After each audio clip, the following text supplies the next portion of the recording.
तो हेलो दोस्तों, मैं अभिषेक कुमार आज आप लोग के लिए फिर से अपने यूट्यूब चैनल अभिषेक मैथमेटिक्स पर क्लास 12th के एक महत्वपूर्ण टॉपिक वेक्टर का कुछ महत्वपूर्ण बातें आज बताने के लिए फिर से आया हूं।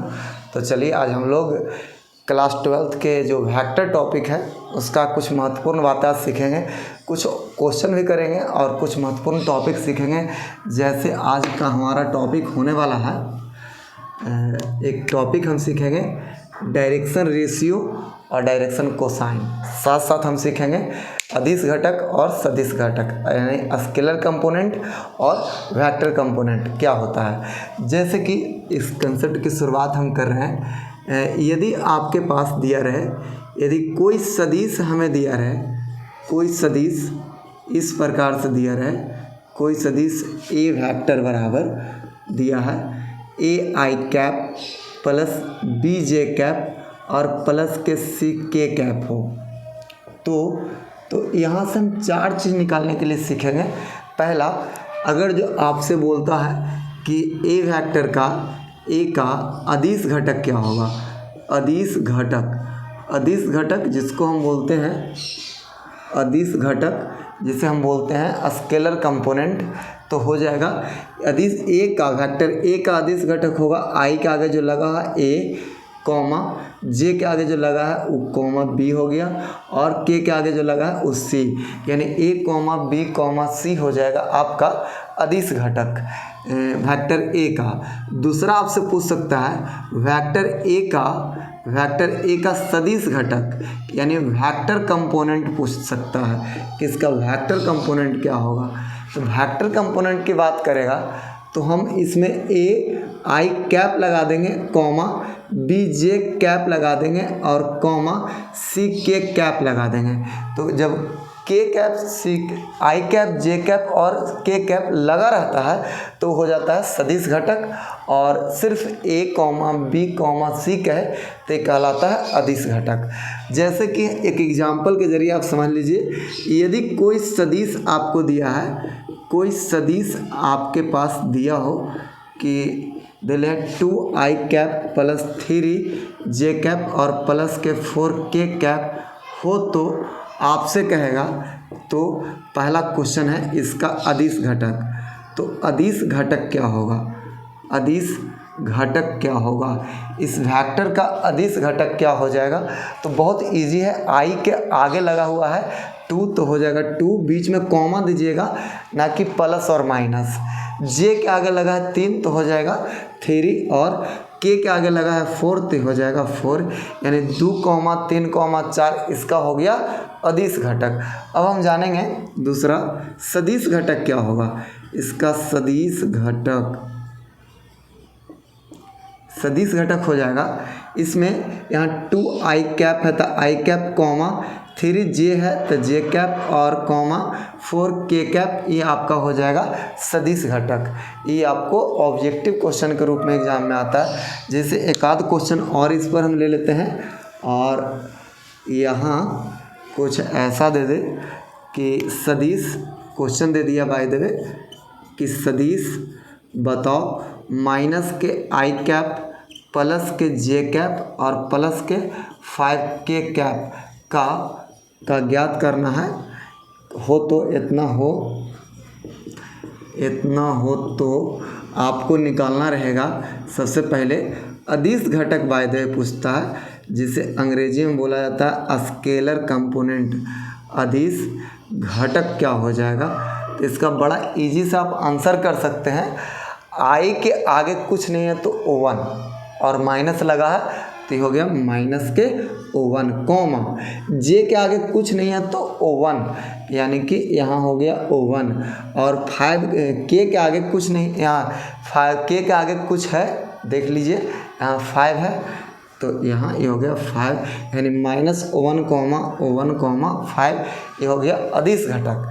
अब बात आती है सदिश घटक की, तो इसका सदिश घटक हो जाएगा, सदिश घटक में आई कैप जे कैप और के कैप वो सब साथ में रह जाता है, तो हो गया माइनस के आई कैप कॉमा जे कैप और यहाँ 5k कैप, बीच में कॉमा का चिन्ह दीजिएगा, ना कि प्लस माइनस कुछ का भी नहीं पड़ता है, बीच में कॉमा का चिन्ह पड़ता है। तो इस प्रकार से हम निकाल सकते हैं किसी वेक्टर का सदिश घटक और अदिश घटक। एक प्रकार का और क्वेश्चन इसी में ले करके देखते हैं, आप लोग इसको देखिएगा ज़रा फटाफट।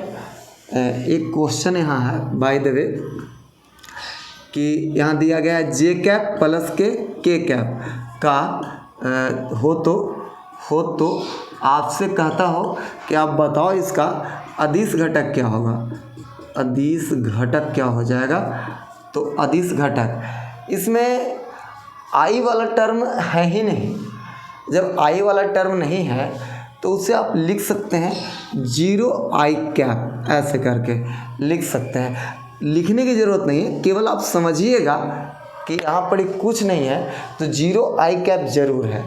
तो इसका अदिश घटक हो जाएगा पहले 0 कॉमा जे कैप के आगे कुछ नहीं है तो O1 मान लिए, और के कैप के आगे O1 हो गया, यानी 0 कॉमा O1 आपका अदिश घटक हो जाएगा। बोलेगा इसका सदिश घटक क्या हो जाएगा?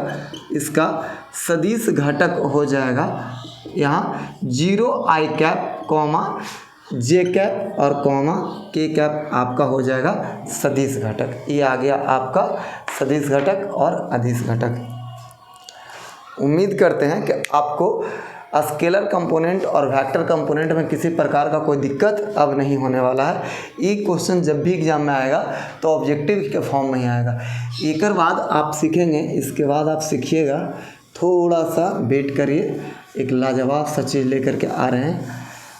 इसके बाद 2 चीज़ सीख गए, अदिश घटक और सदिश घटक सीख गए। अब आ जाइए, बाय द वे यही क्वेश्चन है। यदि कोई सदिश ए वेक्टर बराबर दिया गया हमको ai कैप प्लस के bj कैप और प्लस के c के कैप दिया गया है, तो यहाँ से आपसे पूछेगा कि इसका दिक अनुपात जिसे आप बोलते हैं, दिक अनुपात को डायरेक्शन रेशियो कहा जाता है। यानी आपसे कह रहा है कि बताइए इसका डायरेक्शन रेशियो क्या हो जाएगा। डायरेक्शन रेशियो क्या होगा, जिसको शॉर्ट में इस प्रकार से लिख सकते हैं d डैश, देखिए r दे दीजिएगा, तो कहलाएगा डायरेक्शन रेशियो। जैसा कि हम पढ़े अभी कि स्केलर कंपोनेंट होता है कोई vector ai plus bj plus c के हो तो a b c ये स्केलर कंपोनेंट होता है। उसी प्रकार से अगर जो कोई वेक्टर दिया गया है a बराबर ai plus bj plus c के, तो इसका डायरेक्शन रेशियो हो जाएगा a b c हो जाएगा। जैसे कोई वेक्टर, क्वेश्चन एक ले लेते हैं, एक वेक्टर है, एक वेक्टर xi कैप दे ले, ये xi vector plus yj vector और प्लस के z के वेक्टर, इस प्रकार से हो। तो इसका बोले कि आप बताइए दिक अनुपात बताना है, तो इसका दिक अनुपात हो जाएगा अभी जैसा हम पढ़े कि आई कैप के आगे जो है, तो आई के आगे क्या है, तो x y z, इसका दिक अनुपात हो जाएगा। जैसे कि आप स्केलर कंपोनेंट निकालते थे यानी अदिश घटक को ही हम कह सकते हैं दिक अनुपात। दिक अनुपात बहुत ही ईजी है, तो उम्मीद करते हैं ये भी सीख गए होंगे। जैसे कोई क्वेश्चन आ जाए कि 2i cap minus 3j cap और प्लस के 5k कैप, ऐसा करके का आपसे कहे कि दिक अनुपात क्या होगा, दिक अनुपात क्या हो जाएगा, तो आप बोलिएगा 2, -3, 5, इसका दिक अनुपात हो जाएगा। इस प्रकार से हम निकालते हैं दिक अनुपात।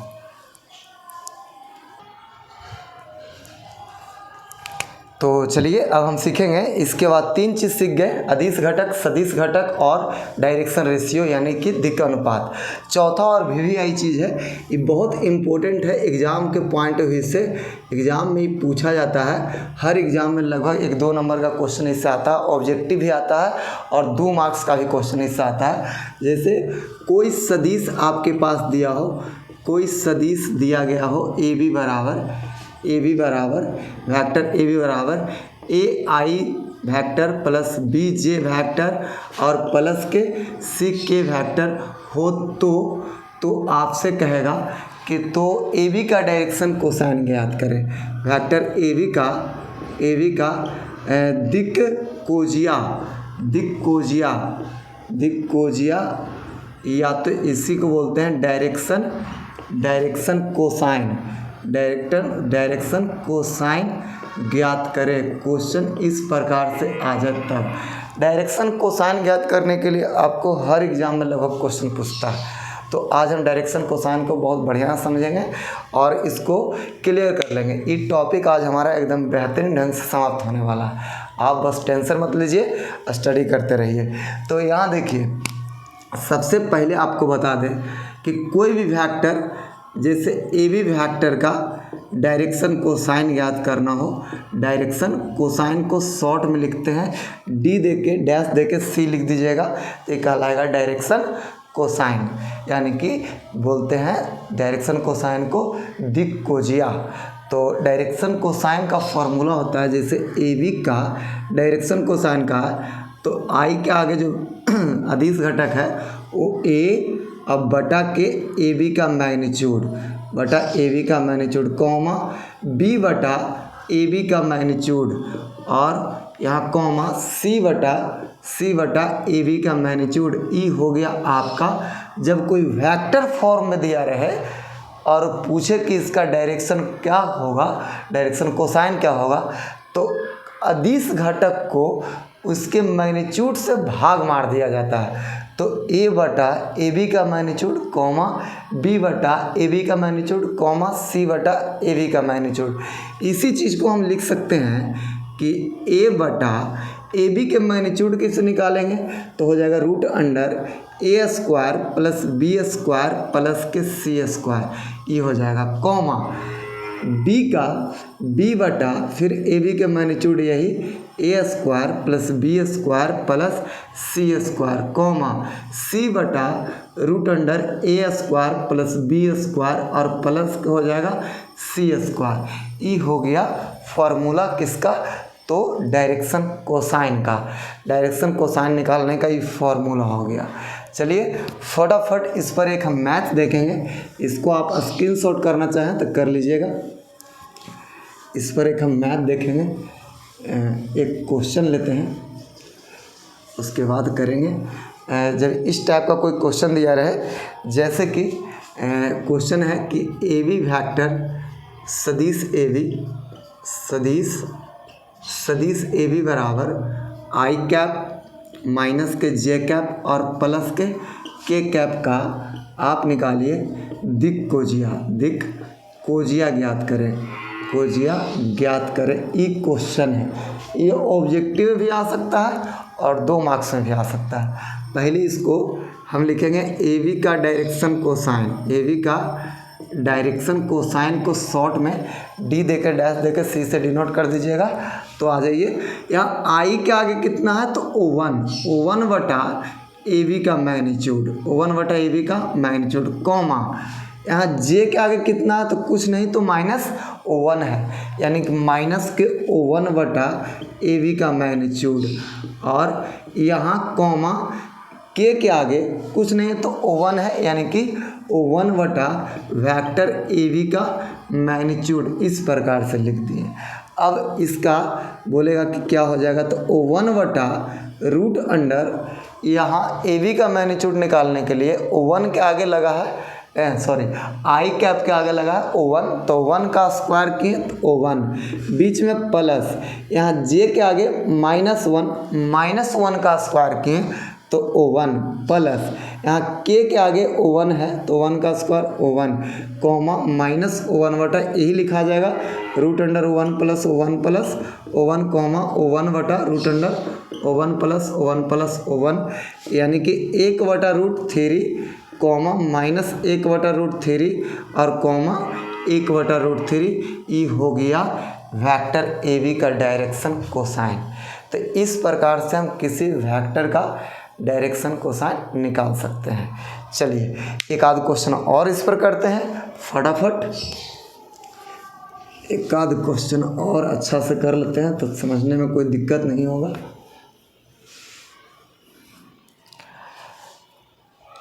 जैसे क्वेश्चन बाय द वे आपको इस प्रकार से दिया रहा है कि यदि OA वेक्टर बराबर दिया गया है 2i cap plus 3j cap और प्लस के 4k cap and OB vector बराबर दिया गया है i कैप माइनस के j कैप और प्लस के 5k कैप, तो आपसे कहेगा कि आप बताओ AB का डायरेक्शन कोसाइन, AB का डायरेक्शन कोसाइन कहेगा, कोसाइन ज्ञात करें। यदि क्वेश्चन इस टाइप से रह गया कि आपके पास OA दे ले है, OB दे ले है और AB का डायरेक्शन कोसाइन ज्ञात कर कह रहा, तो ये जो OA वेक्टर है और ये जो OB वेक्टर है ये एक प्रकार का पोजीशन वेक्टर है। ये बिंदु A का पोजीशन वेक्टर है और बिंदु B का पोजीशन वेक्टर है, बट हमको निकालने के लिए बोला गया है AB वेक्टर का डायरेक्शन कोसाइन। तो हम सबसे पहले आप निकालिएगा AB वेक्टर, जिसका फॉर्मूला होता है अगला माइनस पिछला, यानी OB vector minus OA vector. इस प्रकार से लिख दिए। AB वेक्टर बराबर हो जाएगा, OB वेक्टर का मान कितना दिया गया है, तो यहाँ OB का मान दिया गया है, ला के रख दीजिए i cap minus j cap और प्लस के 5k कैप, माइनस तो माइनस के बाद जो भी लिखना हो तो उसे छोटी कोष्ठ में लिखते हैं ताकि आपका कैलकुलेशन में कोई दिक्कत ना हो। तो यहाँ OA वेक्टर कितना है, तो है 2i cap plus 3j cap और प्लस के 4k कैप, ये आपका OA वेक्टर हो गया। अब AB वेक्टर बराबर लिख सकते हैं i cap minus j cap plus के 5k कैप। जब छोटी को से बाहर करिएगा तो सबके आगे यहाँ माइनस है, सबके आगे माइनस लग जाएगा, तो माइनस के 2i कैप माइनस के 3j कैप और माइनस के 4k कैप, ये हो गया आपका कैलकुलेशन। जैसे यहाँ से फिर करिएगा AB वेक्टर, ये जोड़ घटाव है, इसको आपको सिखाया गया होगा कि जब दो गो वेक्टर का जोड़ करते हैं तो i वाला को i वाला के साथ, j वाला को j वाला के साथ और k वाला को k वाला के साथ जोड़ा या घटाया जाता है। जैसे यहाँ i कैप प्लस में, यहाँ 2i कैप माइनस में, तो ये हो जाएगा माइनस के i कैप, यहाँ माइनस प्लस यानी माइनस के 4j कैप, 5k कैप में से 4k कैप चला गया तो बच जाएगा आपका कितना, प्लस के k कैप हो गया। ये आ गया हमको AB वेक्टर निकल गया।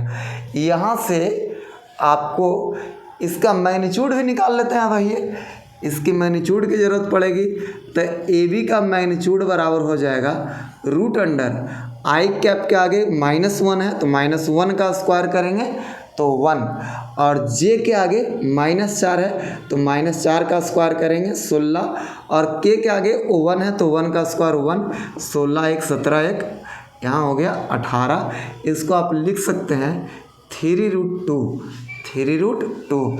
यहाँ अगर जो तोड़िएगा तो 9 गुना 2 होगा, 9 के बदले 3 बाहर आ गया और 2 अंदर आ गया। बट आपसे पूछा क्या है, AB का डायरेक्शन कोसाइन, तो आप AB का डायरेक्शन कोसाइन का फॉर्मूला पढ़े हैं कि हो जाएगा -1/AB का मैग्नीट्यूड और कॉमा, यहाँ j के आगे -4 है तो -4/AB का मैग्नीट्यूड और कॉमा, यहाँ 1/AB का मैग्नीट्यूड। बस इस लाइन के बाद आराम से कर दीजिए -1/3√2 कॉमा -4/3√2 और कॉमा 1/3√2। ये आपका आ गया आंसर किसका, तो AB का डायरेक्शन कोसाइन। इस प्रकार से किसी भी दिए गए वेक्टर का डायरेक्शन कोसाइन आप इस फॉर्मूला के माध्यम से निकाल लीजिएगा। उम्मीद करते हैं कि इसमें किसी प्रकार का आपको कोई दिक्कत नहीं हो रहा होगा। तो चलिए नेक्स्ट की ओर आगे बढ़ते हैं।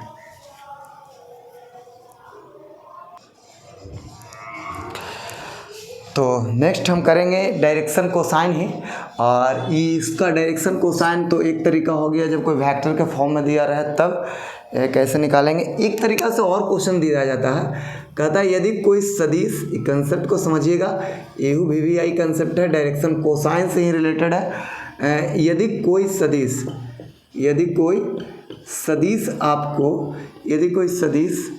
x, y तथा z अक्ष के साथ, z अक्षों के साथ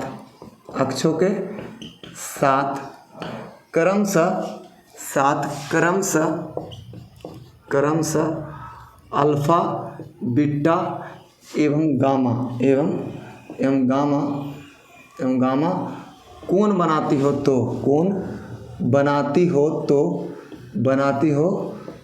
तो इसका डायरेक्शन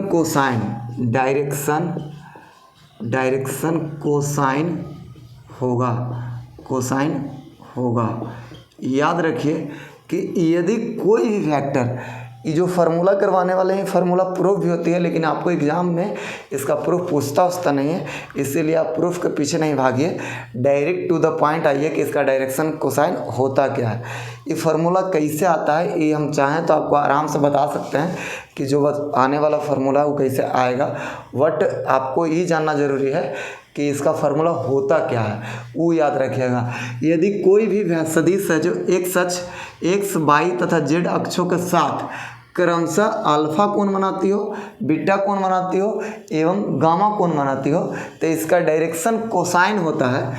डायरेक्शन कोसाइन को आप शॉर्ट में ऐसे लिखते हैं, डायरेक्शन कोसाइन होता है cos alpha comma cos beta और कॉमा कॉस गामा, ये हो जाता है इसका डायरेक्शन कोसाइन। यानी x अक्ष के साथ बनाया गया कोण अल्फा था, y अक्ष के साथ बनाया गया कोण बीटा था और z अक्ष के साथ बनाया गया कोण गामा था, तो डायरेक्शन कोसाइन हो गया कॉस अल्फा, कॉस बीटा और कॉस गामा, ये हो गया डायरेक्शन कोसाइन। कुछ गुण है कि इसके डायरेक्शन कोसाइन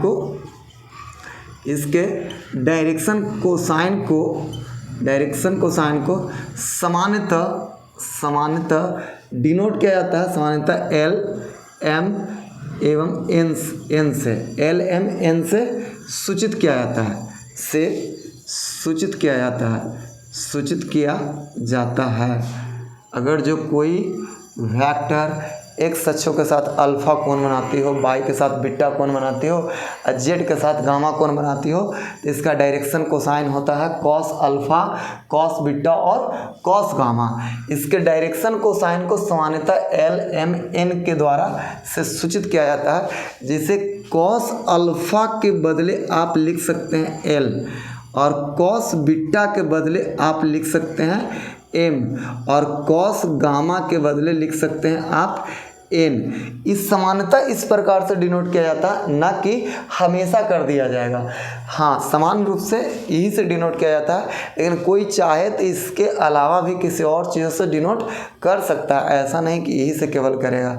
एक इससे कंसेप्ट निकल के आता है बड़ी बढ़िया, एक कंसेप्ट कहा जाता है कि direction cosine, direction VVI point है कि डायरेक्शन कोसाइन के वर्गों का योग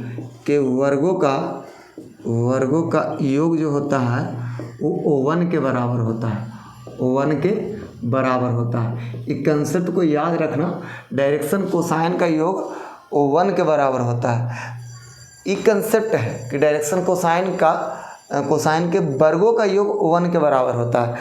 तो यार डायरेक्शन कोसाइन हमारा था क्या, कॉस अल्फा था, कॉस बीटा था और कॉस गामा था। अगर जो इसका स्क्वायर करेंगे यानी कॉस स्क्वायर अल्फा, योग माने जोड़, तो जोड़ कर दिए एक और direction cosine cos alpha cos beta है, तो कॉस स्क्वायर बीटा हो गया और प्लस कॉस स्क्वायर गामा। ये जो डायरेक्शन कोसाइन आपका था ओकर वर्गों का योग कर दिए तो किसके बराबर होता है, तो O1 के बराबर होता है। यानी डायरेक्शन कोसाइन के वर्गों का योग O1 के बराबर होता है। तो एक बहुत अच्छा फॉर्मूला निकल के आ गया कि cos square alpha plus cos square beta plus cos square gamma बराबर कितना होता है, O1 होता है। और इसी में एक रिलेशन आ जाएगा, जैसे कॉस अल्फ़ा के बदले आप L लिख सकते हैं, तो L square plus cos beta के बदले आप M लिख सकते हैं, तो M स्क्वायर और प्लस कॉस गामा के बदले आप N लिख सकते हैं, तो N स्क्वायर बराबर कितना हो जाएगा, O1 हो जाएगा। तो ये पॉइंट याद रखना है कि L square plus M square plus N square बराबर O1 होता है। ये डायरेक्ट आपको क्वेश्चन पूछा जाता है। एकरा में कुछ और हम सीखेंगे, थोड़ा सा आप रुक जाइए, थोड़ा सा इसको और देखेंगे तगड़ा से। जैसे अभी हम पढ़ें कि इसका डायरेक्शन कोसाइन होता है कॉस अल्फ़ा, कॉस बीटा और कॉस गामा। एक बात और पढ़ें हम लोग कि एक बात और पढ़ लिए हम लोग कि डायरेक्शन कोसाइन के वर्गों का योग होता है O1 के बराबर। यानी एक रिलेशन निकल के आ गया कि cos square alpha plus cos square beta plus cos square gamma बराबर होता है O1। ये रिलेशन सब लोग जानते हैं, लेकिन आपको कभी कभी पूछ देता है ये रिलेशन, तो एग्ज़ाम में हमेशा आते रहता है। वट आपको क्वेश्चन कहाँ से आ जाता है, बोल देता है कि यदि कोई सदिश x, y तथा z अक्षों के साथ अल्फ़ा बीटा एवं गामा कोण बनाती है तो निम्नलिखित में से कौन सही है, और पूछता है ए कि sine square alpha plus sine square beta अब प्लस साइन स्क्वायर गामा बराबर व्हाट। ई क्या होगा, जब अल्फ़ा बीटा गामा कोण बनाती है तो डायरेक्शन कोसाइन तो आप जानते हैं कि cos alpha cos beta cos gamma होता है। आप उसका गुण भी जानते हैं कि डायरेक्शन कोसाइन के वर्गों का योग O1 होता है। आप ये भी जानते हैं कि इसे L, इसे M और इसे N के द्वारा सूचित करते हैं। लेकिन आपसे पूछा जाता है कि sine square alpha plus sine square beta plus sine square gamma बराबर क्या होगा। तो कोई ज़्यादा दिक्कत वाली बात नहीं है, आप इसी चीज़ से इसको निकाल के लेकर आ सकते हैं। तो यहाँ कॉस स्क्वायर अल्फ़ा है, इस सब को आप बदल दीजिए साइन में। कॉस स्क्वायर अल्फ़ा को बदलिएगा तो O1 minus sine square alpha. ये आप पढ़ चुके होंगे, ट्रिगो के फॉर्मूला है, क्लास 10th से आप पढ़ते आ रहे होंगे कि कॉस स्क्वायर थीटा बराबर होता है O1 minus sine square theta. तो यहाँ हो जाएगा O1 minus sine square alpha plus O1 minus sine square हो गया बीटा और प्लस O1 माइनस हो जाएगा साइन स्क्वायर गामा। ये हो गया। अब बराबर कितना दिया गया है, O1 बराबर 1। तो यहाँ एक सबको जोड़ लीजिएगा तो आ जाएगा 3, और ई प्लस में इधर है, इधर लेकर आ जाएंगे तो माइनस में O1। ये जो sine square alpha sine square beta plus sine square gamma है, इधर सब के सब प्लस में है, उधर लेके चले जाएंगे तो सब माइनस में हो जाएगा। सॉरी, इधर माइनस में है, उधर जाएगा तो प्लस में हो जाएगा। तो हो जाएगा sine square alpha plus sine square beta plus sine square, ये हो गया गामा।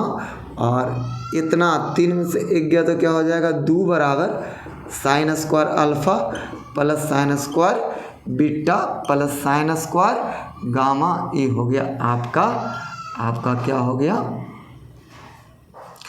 ये हो गया ई रिलेशन। जब आपसे इतना बराबर पूछे तो आंसर करिएगा कि 2 होता है, अच्छा इतना पूछे तो बोलिएगा O1 होता है। और यदि अल्फ़ा बीटा गामा कोण बनाए डायरेक्शन कोसाइन होता है कॉस अल्फ़ा कॉस बीटा और कॉस गामा। चलिए, उम्मीद करते हैं इतना आप सीख गए होंगे। अब इस पर हम कुछ क्वेश्चन करेंगे।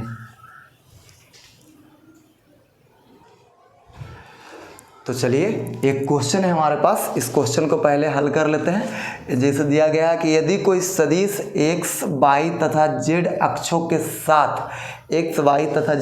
के साथ क्रमशः 30 डिग्री 45 डिग्री एवं 60 डिग्री का कोण बनाती है, तो इसका डायरेक्शन कोसाइन क्या होगा। तो आप देख सकते हैं कि एक्स अक्ष के साथ बना कोण 30 डिग्री है। लिख सकते हैं कि एक्स अक्ष के साथ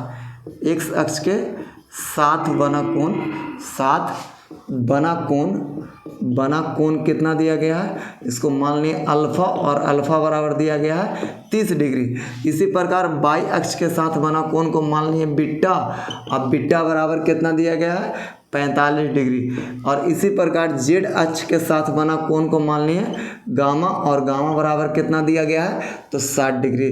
जैसा कि क्वेश्चन में दिया गया है कि एक्स वाई तथा जेड अक्षों के साथ क्रमशः 30, 45 और 60 डिग्री का कोण बनाती है, तो इसका डायरेक्शन कोसाइन ज्ञात करें। तो एक्स अक्ष के साथ अल्फा माने जो 30, वाई अक्ष के साथ बीटा माने जो 45 और जेड अक्ष के साथ गामा माने जो 60 आ गया। अब डायरेक्शन कोसाइन होता क्या है, तो होता है कॉस अल्फा, कॉस बीटा और कॉस गामा होता है। तो आ जाइए, यहाँ कॉस अल्फा की जगह दिया गया है 30, तो यहाँ ला कर रख देंगे 30, और कॉस बीटा की जगह दिया गया है 45, तो यहाँ 45, और कॉमा कॉस गामा की जगह दिया गया है 60, तो हो गया कॉस 60। अब बताइए, कॉस 30 का वैल्यू होता है √3/2, कॉस 45 1/√2 और कॉस 60 होता है 1/2। तो ई हो गया इसका डायरेक्शन कोसाइन। तो इस प्रकार से जब भी कोई क्वेश्चन रहे तो आप डायरेक्शन कोसाइन ऐसे ज्ञात कर सकते हैं। चलिए, तो आज के लिए बस इतना ही किया जाता है। डायरेक्शन कोसाइन में एक छोटा सा पॉइंट और रह गया, और इस पर कुछ क्वेश्चन और करेंगे, बढ़िया क्वेश्चन करेंगे। तो इसके लिए वीडियो बहुत लंबा ना हो जाए, इसके लिए कल किया जाएगा ये क्लास। तो मिलेंगे इसी के साथ कल। वीडियो अगर जो अच्छा लगे तो लाइक करिएगा और दोस्तों के पास ज़रूर शेयर करिएगा, उनको 2-3 नंबर का इस क्लास से केवल फ़ायदा हो जाएगा। तो चलिए मुलाकात करेंगे कल इसी के साथ।